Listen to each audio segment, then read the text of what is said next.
It's story time! And our story today is Frosty the Snowman. It's adapted from the song Frosty the Snowman and retold by Annie North Bedford. There's Frosty.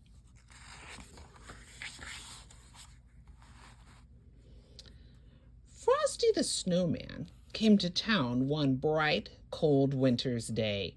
The first real snow of the winter had fallen the night before.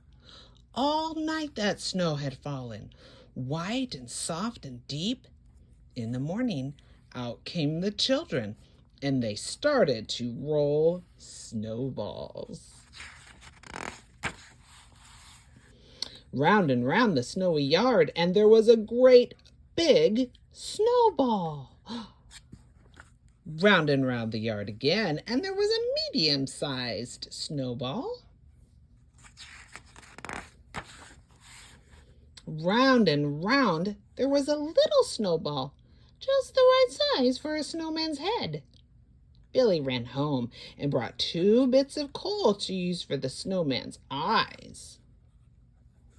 Sally gave him a button nose and a funny corncob pipe. Tommy brought floppy galoshes and a scarf for the snowman. And Joe brought him a pair of old red mittens to wear. There they are. Now we need a hat, said Sally and Joe. So they all began to look around. Sally found an old cap, but it didn't look just right. Billy found a battered felt hat right there, but it still didn't seem right. Just then, down the street came the whistling wind, and it blew to their feet a shiny top hat. Just what we need, cried Sally and Joe. It's like magic, said Billy and Tommy. It was Tommy who picked up the shiny top hat and put it on the snowman's head. Zing! Tommy's hand sprang back with a shock. It is magic, gasped Tommy.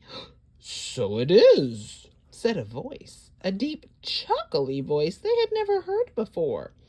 And a pleasant sort of magic, if I do say so myself.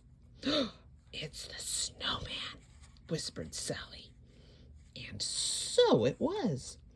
Frosty the Snowman at your service, said he.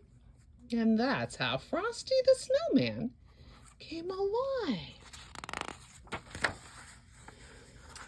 If you have never had a snowman for a friend, you can scarcely imagine all the fun those children had, for Frosty took them coasting, and never had their sleds slid so swiftly and so far. Frosty helped them build a snow house, and never had the blocks packed so firmly and well. They all went ice skating, and the magical part was that while they were with Frosty, the children could stay out and play in the snow and never get shivery cold. Was it Frosty's warm heart or his magical smile? Whatever it was, they thought it was fine.